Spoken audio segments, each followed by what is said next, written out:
હોળી ધૂળેટીના તહેવારને લઈ વતન જનારાઓ માટે સુરતથી એસટી વિભાગ દ્વારા એક્સ્ટ્રા બસો દોડાવવાની શરૂઆત કરાઈ છે।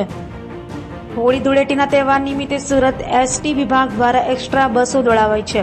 સુરતથી પંચમહાલ, દાહોદ, ઝાલોદ, ગોધરા તરફના શ્રમિકોને વતનમાં જવા માટે એક્સ્ટ્રા બસોનું આયોજન કરાયું છે। તમામ બસ સુરત મધ્યસ્થ બસ સ્ટેશન ખાતેથી ઉપડશે, જેમાં 500થી વધારે એક્સ્ટ્રા બસોનું આયોજન શ્રમિકોને વતનમાં જવા માટે કરાયું છે। 2 દિવસમાં 160થી વધુ બસો રવાના કરાઈ છે, તો દાહોદ, ગોધરા, છોટાઉદેપુર સહિતના વિસ્તારો માટે એક્સ્ટ્રા બસોની સુવિધા ઉપલબ્ધ કરાઈ છે, તેમ સુરત એસટી નિયામ પીવી ગુર્જરે કહ્યું હતું। સુરત વિભાગ દ્વારા હોળી ધૂળેટી નિમિત્તે એક્સ્ટ્રા બસોનું આયોજન કરેલું છે। તેમાં ટોટલ 550 બસનું આયોજન કરેલું હતું। તેમાં તારીખ 20ના રોજ 80 એક્સ્ટ્રા બસો કરી છે।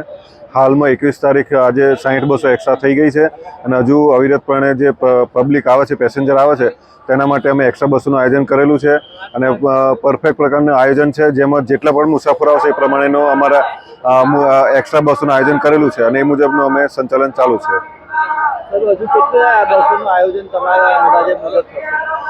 આજનું ટોટલ 100 બસનું આયોજન છે અને કાલે હજુ 170 બસ અને એના પછીના હોળીના આગલા દિવસે પણ 170 બસનું એક્સ્ટ્રા બસોનું આયોજન છે।